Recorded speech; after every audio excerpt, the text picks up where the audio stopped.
오늘 이 아침 이 시간 하나님을 예배하는 사랑하는 성도님들 심령마다 성탄의 그 은혜와 축복이 함께 하시기를 축복합니다. 성탄절과 연결된 이야기는 모두가 아름답고 평화롭습니다. 여러분 기억 속에도 성탄절 추억들이 아름다움으로 좋은 기억으로 남아 있을 것 같습니다. 새로 태어난 아기를 안고 있는 마리아의 평화로운 모습, 그 앞에 경배하는 동방박사들, 그리고 천사들의 찬송하는 모습들, 이런 것들을 우리가 명화에서 또 그림에서 이렇게 자주 본 모습들이죠.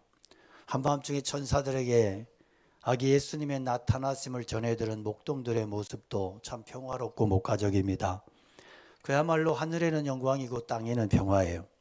이 모든 장면의 주인공은 바로 아기 예수님이십니다. 그런데 말입니다. 바로 그 예수는 우리의 기억에 참으로 평화롭고 사랑스럽고 목가적인 그 예수님은 젊은 나이에 가장 비참하고 참혹한 방식으로 처형을 당했습니다. 과연 여기서 우리는 아기 예수님의 탄생을 마냥 그렇게 평화롭게 좋은 가십거리로 추억거리로 그렇게 좋게만 생각하고 간직할 수 있을 것인가? 제가 이 말씀 드리는 것은 여러분의 성탄의 분위기 깨자는 이야기가 아니고요. 기독교의 신앙은 어떤 감성이나 감정이나 기분이 아니라 어떤 궁극적인 역사적인 사실에 참여하는 그 자체라는 그 사실을 말하고 싶은 겁니다. 초기의 기독교는 성탄절이 없었어요. 아시는 분은 아시겠지만 성탄절은 기독교 로마가 기독교를 국가로 이렇게 공인하면서 차츰 교회의 중요한 날로 자리를 잡았습니다. 날짜가 12월 25일이 된 것도 이날은 본래는 로마가 섬기는 태양절기, 태양신 절기 축제일이었어요. 그런데 기독교가 로마 국교가 되면서 그날을 이방 이교도의 축제일을 예수 그리스도의 성탄절로 바꾸어 버린 거예요. 그래서 이것을 가지고 어떤 이단에서는 그래서 기독교는 타락했다는 논리로 주장을 펴지만 그것은 사실은 전혀 다른 이야기죠. 자, 초기 기독교는 예수님의 탄생에 대해서 전혀 생각할 여유가 없었습니다. 생각해 보십시오. 예수님 그 당시에 가장 저주스러운 죽음 당하셨습니다. 십자가의 죽음은 가장 멸시와 저주의 죽음입니다. 예수님 그렇게 죽으셨다면 당연히 그를 추종하던 제자들은 얼굴을 들고 다닐 수 없는 공포 속에 쫓겨야만 되는 신세였습니다. 그런 형편에서 예수님의 제자들이 요즘 우리처럼 크리스마스 어떤 기분을 내면서 징글벨 창밖을 보라 이러면서 그렇게 성탄 추리하고 흥얼거리고 한타타를 하고 이럴 여유가 있었겠어요? 아니요. 그들은 십자가에 처형당했다가 3일 만에 부활하신 예수님에 대해서 너무너무 심각한 고민에 빠졌습니다. 과연 이분이 누구시냐는 거예요. 과연 이분의 정체가 무엇이냐는 거예요. 과연 예수는 누구냐? 이분의 부활이 무엇이고 십자가는 무엇이고 이분은 과연 어떤 존재인가에 대해서 그들은 골몰하게 그렇게 집중했고 집착했고 그것이 바로 그 당시에 중요한 가장 문제였던 거예요. 그래서 마태복음은 족보로 시작을 해요. 저자 마태가 서두에서 예수님의 족보부터 나열하고 있는 것은 예수 그리스도가 과연 누구신가? 이 문제가 당시에 가장 중요한 문제였고 바로 이 문제를 설명하지 않으면 예수 그리스도 구세주 메시아가 풀리지 않는 숙제가 되기 때문에 그래서 마태복음은 1차적으로 유대인들을 대상으로 쓰여진 책입니다. 메시아를 기다려온 그들에게 예수가 그리스도 메시아임을 증명하는데 이 족보가 필요했고 오는 세대의 모든 예수 믿는 자들에게 예수 그리스도가 누구신지를 알리기 위해서라도 이 족보가 반드시 필요하다고 마태 기자는 생각했던 겁니다. 그래서 우리에게는 약간 생소할지 몰라도 예수 그리스도의 생애를 기록하면서 서두로 족보를 둔 것은 마태로서는 최선의 방법이었던 겁니다. 성탄절 앞둔 하루 앞둔 오늘 우리 예수님의 족보 속에 담긴 메시지를 통해서 성탄절의 말씀을 받기 원합니다. 예수님의 족보 안에 있는 깊은 신앙적인 의미를 우리가 깨닫고 우리의 신앙의 모토로 우리의 신앙으로 그렇게 삼기 원합니다. 신약 성경 시작한 오늘 본문이 이렇게 시작해요. 아브라함과 다윗의 자손 예수 그리스도의 계보라. 성경 족보의 연구가로 알려진 헬버그라고 하는 분은 계보라는 말씀을 아브라함과 다윗의 이야기는 곧 예수 그리스도에 관한 말씀이다 이렇게 번역했어요.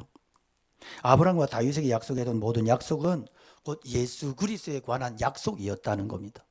자, 아브라함이 가진 믿음은 결국 예수 그리스도를 믿는 믿음이었고 다윗에게 약속했던 영원한 왕국도 그것도 결국 예수 그리스도를 통해 성취되고 이루어질 왕국이었다는 거예요. 그래서 마태가 본 예수는 그래서 이 땅에 왕으로 오신 예수였던 겁니다. 아브라함의 이야기, 다윗의 이야기는 오직 예수 그리스도에 의해서 완성이 되어집니다. 예수께서 아브라함과 다윗의 자손으로 이 땅에 오셨다 그러니까 흔히들 아브라함과 다윗의 가문이 아주 훌륭했을 거야 그렇게 생각해. 그러나 오늘 마태복음의 족보가 말하고자 하는 바는 그런 게 아니에요. 아브라함이 믿음의 조상이라고 하는 말은 그가 처음부터 특별한 믿음을 가졌다는 이야기가 아니라 하나님의 특별한 은혜로 하나님의 부름을 받은 그런 조상이라는 뜻입니다. 아브라함은 갈대아 우르에서 우상을 숭배했던 평범한 사람이죠. 아브라함이 여러분 무슨 선한 일을 해서 부름을 받을 만해서 부른 게 아니에요. 남다른 믿음이 있어서 그를 불러주신 게 아닙니다.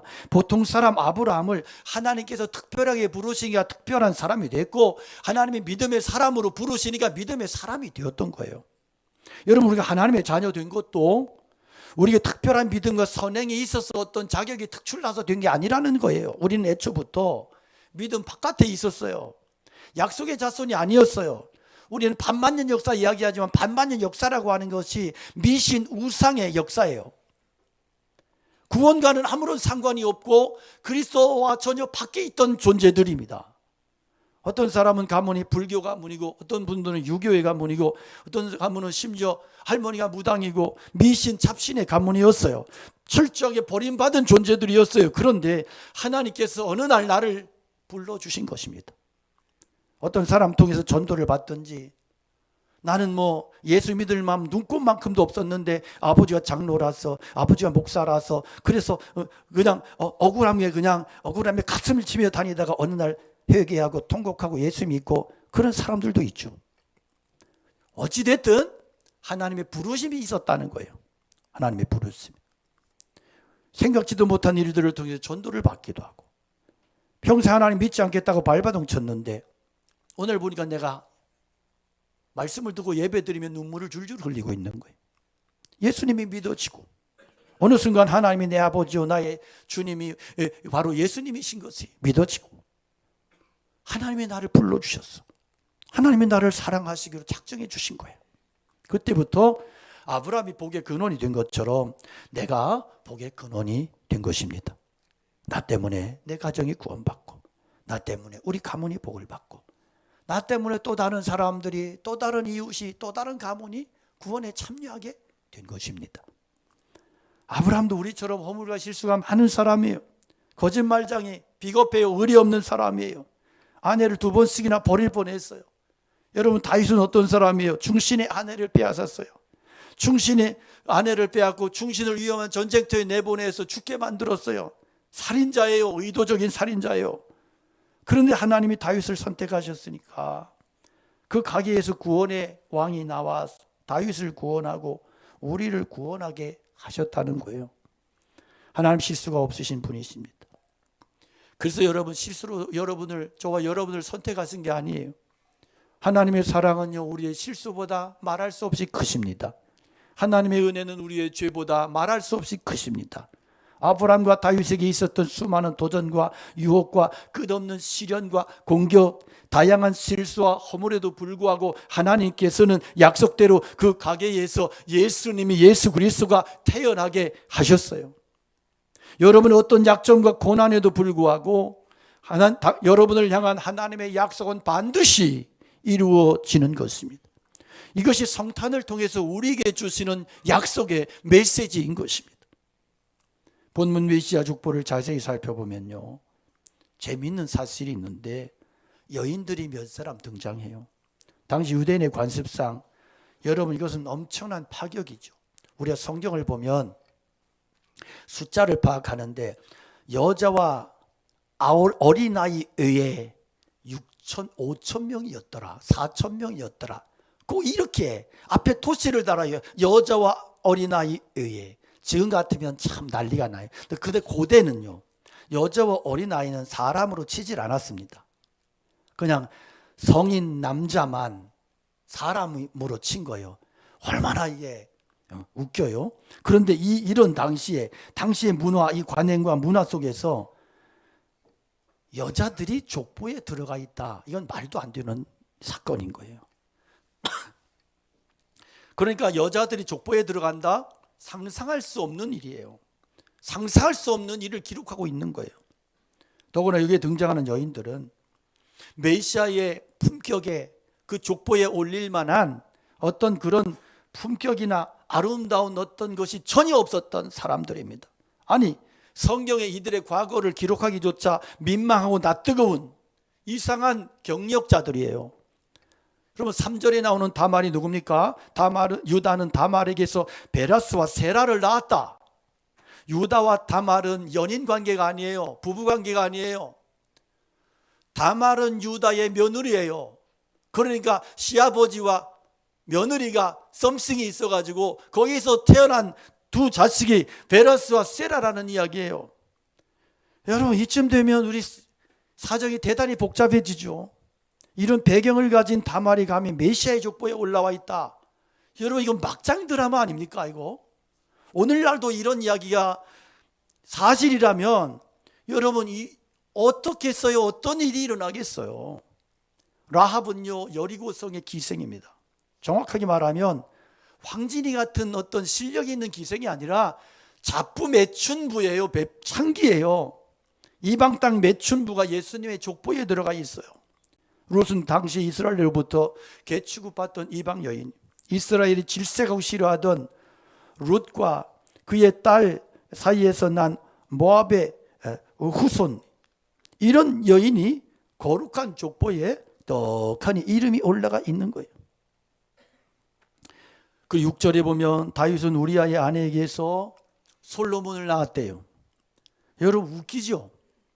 다윗은 다윗의 아내에게서 솔로몬을 낳았다가 아니고 다윗은 다윗의 아내가 아닌 우리아의 아내를 빼앗아서 솔로몬을 낳았다 이래. 여러분, 말도 안 되는 기록들이에요. 우리가 성경을 그냥 성경은 거룩한 말씀이고 성경은 그냥 은혜로운 말씀이고 성경은 완벽하신 하나님의 말씀이고 완전 모호한, 그러기 때문에 성경은 거룩한 마음으로 아무 생각도 없이 읽어 내려가야 은혜가 되는 겁니까? 그게 아니죠. 어떻게 이런 여인이, 이런 말도 안 되는 여인들이 메시아의 족보에 감히 이름을 올릴 수 있느냐는 거예요. 출신 성분이 형편이 없어요. 세 여자는 이방인이고 죄 중에도 수치스러운 죄를 지은 사람들이에요. 이들의 이름이 버젓이 예수님의 족보에, 구속의 역사의 족보에 올라와 있어요. 얼마나 구약에 위대한 여인들이, 믿음의 여인들이 있었습니까? 그런데 이들은 다 빠져버리고 상처투성이, 문제투성이, 수치스러운 여인들이 여기에 들어와 있는 거예요. 기록되어 있는 거예요. 마태가 여러분 이 과거를 모르고 기록했을까요? 천만에요. 우리는 여기에 성탄의 신비를, 여기에서 복음의 비밀을 발견합니다. 그들의 모든 죄와 허물과 실수, 수치스러운 과거가 예수 그리스도 안에서 모두 허물어지고 깨뜨려지고 용서함을 받는다는 거예요. 예수 안에서 모든 상처와 부끄러움이 용서받고 메시아의 족보, 구원의 계보에 기록됐어요. 그래서 우리가 이것을 가리켜서 뭐라 그래요? 은혜라고 하는 거예요. 그래서 복음은 은혜의 복음인 것입니다. 할렐루야. 여러분, 이 족보 안에서 유대인과 이방인의 장벽이 무너지고요, 남자와 여자의 장벽이, 그리고 성도와 죄인의 장벽이 다 무너지는 거예요. 저주가 축복으로 바뀌고 수치가 영광으로 그렇게 바뀌어지는 것입니다. 할렐루야. 오늘 이 시간 예수님의 족보는 우리에게 놀라운 것을 약속해요. 우리 어떤 종류의 인간이었다 할지라도, 어떤 종류의 죄를 지었다 할지라도 예수님 안에 들어오면 그는 하나님의 자녀, 하나님의 백성이에요. 그 이름이 생명책에 기록된 것이에요. 이 놀라운 사실을 믿으시기를 축복합니다. 16절에 예수님의 족보에 등장하는 마지막 한 여인이 더 있는데, 야곱은 마리아의 남편 요셉을 낳았으니 마리아에게서 그리스도라 칭하는 예수가 나시니라. 바로 마리아예요. 마리아가 예수님을 낳았다는 사실 때문에 마리아를 특별히 순결한 여인으로 우상화하려는 사람들이 있어요. 로마 천주교회가 이런 오류에 빠져 있습니다. 지금도 남미 지역은 예수님 아닌 마리아의 탄생을 기념하는 축제를 9월 8일에 대대적으로 치릅니다. 그들은 마리아를 우상화하고 있습니다. 그 논리는 그런 거예요. 예수님은 하나님이시고 하나님을 낳은 분이 마리아니까 마리아는 하나님의 어머니, 뭐 이런 식인 거예요. 이런 어처구니 없는 논리, 불경건한 생각을 가지고 애들이 마리아를 섬겨요. 근데 이런 논리가 고대 바벨론의 모자 사상에, 바벨론 신 사상 중에 모자 사상이 있는데 어머니와 아들의 사상에 영향을 받아서 마리아 숭배 사상이 자리 잡게 됐고, 그 이후에 바티칸 회의가 한 번씩 치러질 때마다 마리아에 대한 이론을 이들이 만들어서 이렇게 세우게 되는데, 그게 뭐냐 하면 마리아 무주잉태설, 마리아 무죄설, 마리아 승천설, 마리아 그 다음에 종신처녀설, 마리아 부활승천설, 이런 것들이 바티칸 회의를 통해서 결정이 되고 선포가 되고, 이게 선포가 되면 캐톨릭은 이것을 교리로, 절대적 교리로 받아들이고 그것을 신앙에 포함시키는 거예요. 참 어처구니 없는, 물론 마리아는요 사랑받고 존경받아야 마땅한 신앙인이죠. 마리아의 신앙은 참 귀한 신앙이죠. 그러나 그도 역시 평범한 여인이란 말이에요. 마리아를 우상화시킨. 그 제가 오래전에 필리핀 단교 선교 가서 거기 바기오에 가장 큰 오래된 성당이 있더라고요. 거기에 들어가 봤더니 앞에 큰 마리아 상이 있어요. 그래서 앞에 가봤더니 마리아 상이 이게 복숭아뼈 밑에까지는 석고가 싹 누가 다 손톱으로 긁어갔어요. 그래서 선교사 보고, 아니 왜 이렇게 예배당 안에 마리아 상을 세워놨으면 이렇게 발이 잘린 마리아 상이, 발 없는 마리아 상이 웬일이냐 했더니, 그게 사람들이 와가지고 그 석고를 갖다 끓여 먹고 삶아 먹고 튀겨 먹으면 아들도 낳고 무병장수한다 그래가지고 다 그 긁어간 거라는 거예요. 자, 우리가 예수를 믿는 건지 귀신을 섬기는 건지 구분이 안 돼요. 이런 수준인 거예요.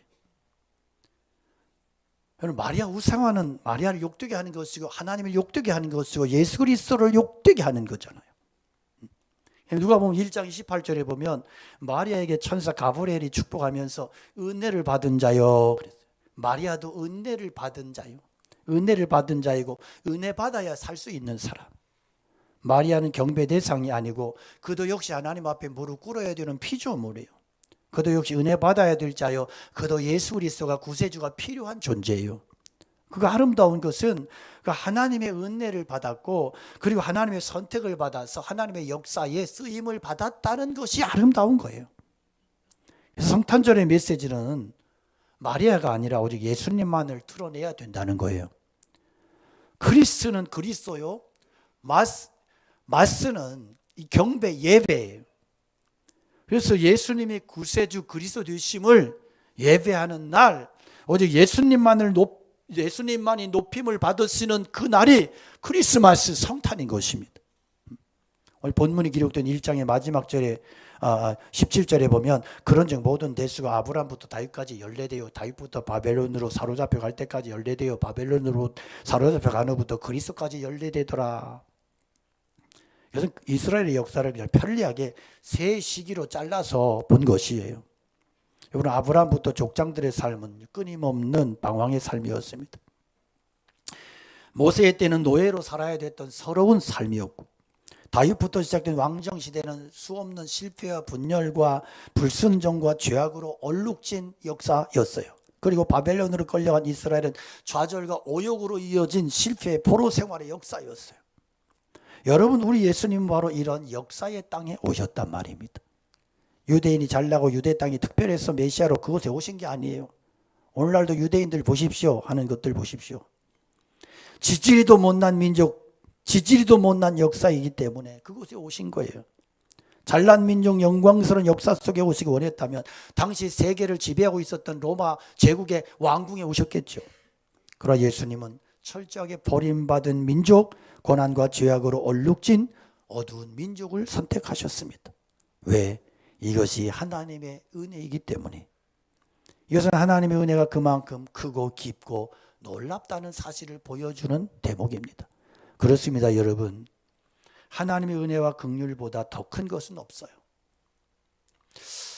저는 제 자신을 보면서 가끔 실망할 때가 있습니다. 나는 목사임에도 이렇게 형편이 없다. 이렇게 실수가 많고 때로는 제 안에 아직도 꿈틀거리는 부패의 본성 때문에 괴로워하고. 여러분, 우리는 참 많이 형편이 없어요.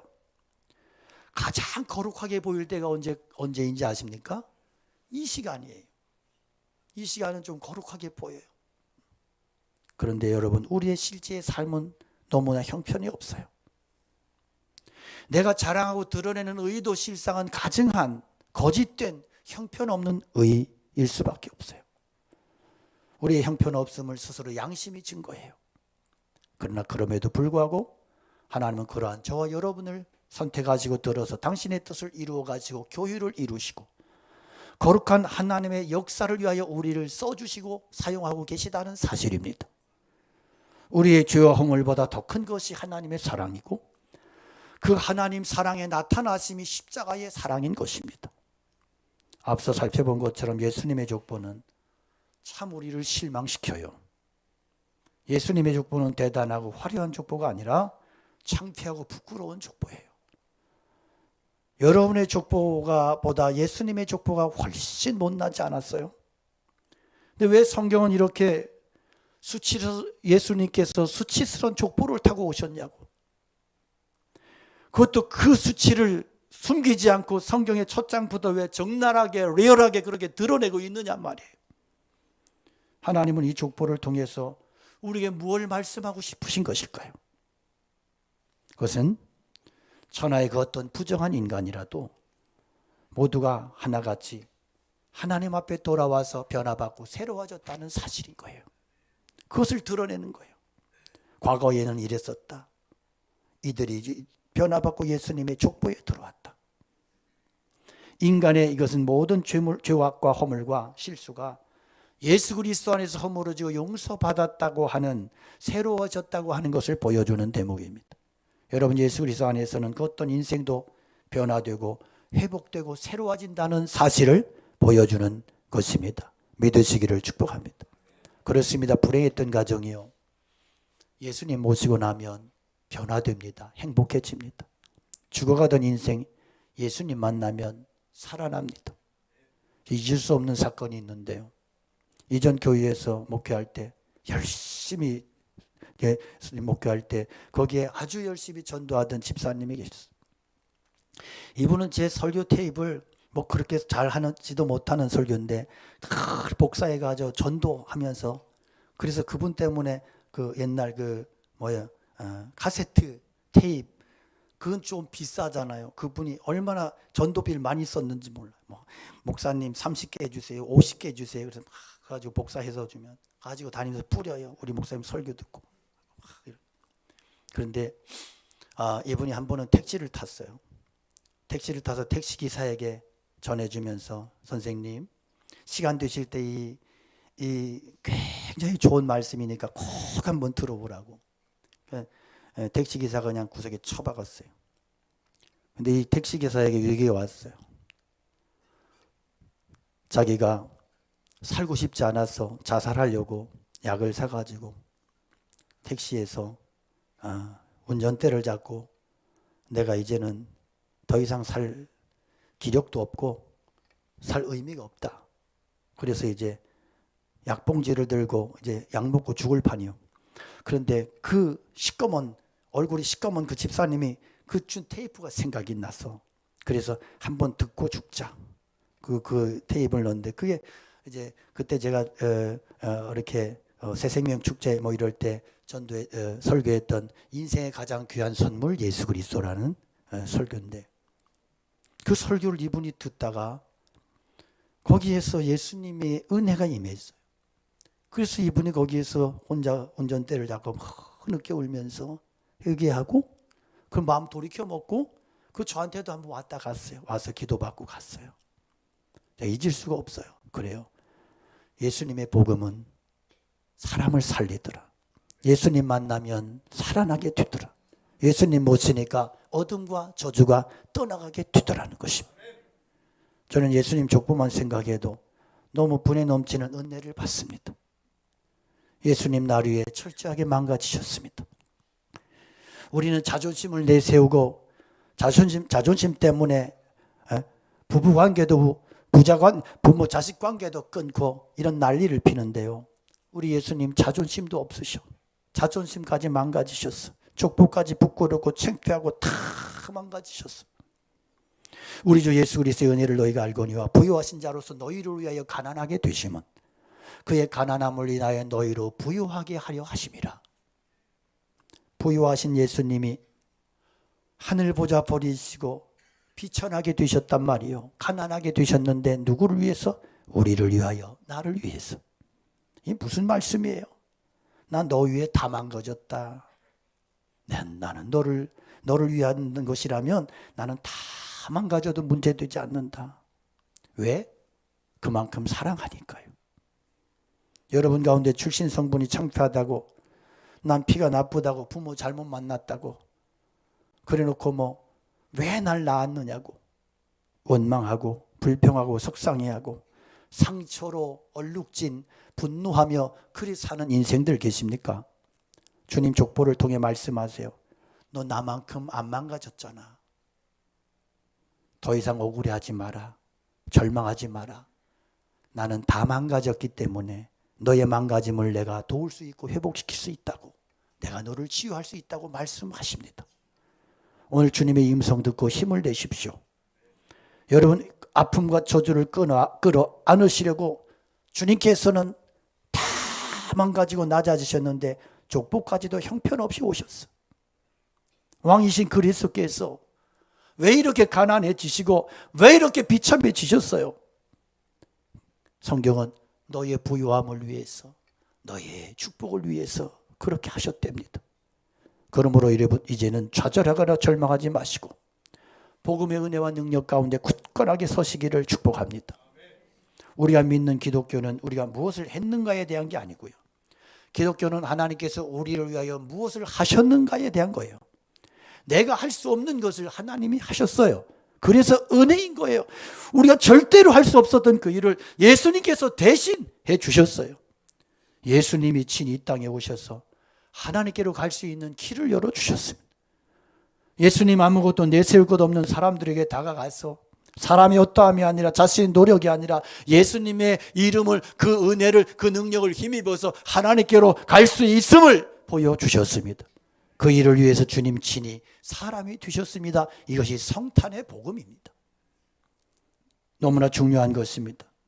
우리의 구원은, 우리의 영원한 생명은 내가 무엇을 했는가에 달려있는 게 아니고요. 하나님께서 나를 위해서 무엇을 하셨는가에 달려있는 거예요. 이것이 크리스마스가, 성탄이 우리에게 주시는 메시지요, 복음이에요. 중요한 것은 하나님께서 예수 그리스도 안에서 나를 위해서 하신 일입니다.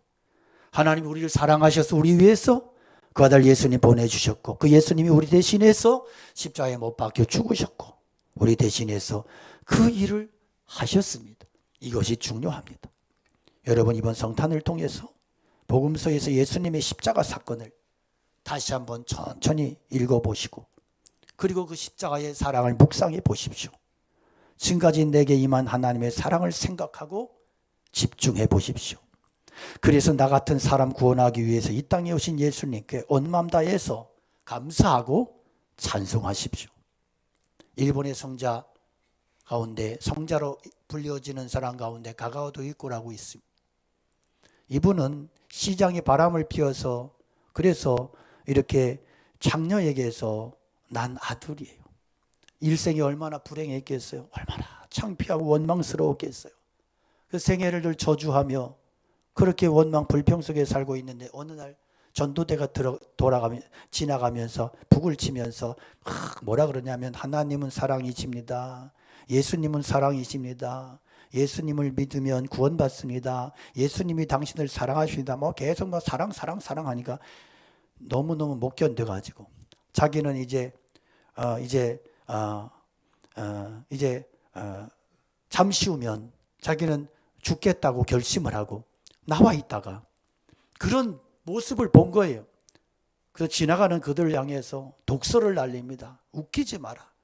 니들은 팔자 편해서, 니들은 시간 있고 여유 있고, 니들은 잘나서 그런 소리 하지만, 야, 하나님이 사랑하면 기생의 아들도 사랑한대? 장녀의 아들도 사랑 안 되냐? 그리고 독설을 날렸어. 그런데 전도대가 이상하게 전혀 당황한 기색도 없이 그럼요. 창기 아들도 사랑하다 마다요. 기생의 아들이라고 하나님이 미워하지 않아요. 하나님은 누구라도 사랑합니다. 그러면서 이들이 복음을 전했는데 거기에서 가가도이교가 그 복음을 받아들입니다. 그리고 이분이 평생 빈민 선교했어요. 가난한 자들, 창기들, 그 창녀촌 거기에서 교회를 세워놓고 그가 평생을 그렇게 목회하고 그렇게 사역하다가 갔어요. 그분이 늘 그런 이야기 했어요. 하나님은 사랑하십니다. 하나님은 기생의 아들도 사랑하십니다. 내가 그 증인입니다. 내가 그 수혜자입니다. 여러분, 왕이신 그분께서 나를 위해 이 땅에 오셨습니다. 나 같은 죄인 구원하시기 위해서 하늘 보좌 버리시고 이 땅에 오셨습니다. 그래서 나는 그 주님 앞에 엎드려 예배하며 경배하며 평생도록 오직 그 주님만을 섬기며 예배하리라. 이것이 여러분 크리스마스를 통해 우리가 고백해야 되는 믿음인 것입니다. 내 평생에 주의 이름 높이며 어느 곳에 서든지 주님을 예배하리라. 내가 밟는 모든 땅 아버지의 영광이 선포되어야 하리라. 오늘 우리가 영생의 은혜와 예수 그리스도의 능력으로 일어서고 담대히 살아갈 수 있는 은혜가 있기를 축복합니다. 여러분 가슴속에 예수 그리스도 태어나기 전까지, 성령님이 임하시기 전까지 그가 오셔서 가슴속에 있는 모든 깨어진 상처와 아픔을 치유해 주시고 구원의 은혜로 회복시켜 주시기 전까지 그 인생의 진짜 행복은, 진정한 행복은 없다는 사실을 기억하시기 바랍니다. 이것이 우리에게 성탄의 복음 예수 그리스도께서 오신 이유입니다. 오늘 우리의 심령에 성탄의 복음이 온전히 회복될 수 있기를, 그래서 모든 운명과 저주가 예수 그리스도로 고침받고 진정한 예배자로 승리하는 믿음의 종들이 다 되시기를 주님의 이름으로 축원합니다. 우리 함께 찬양 올려드리겠습니다.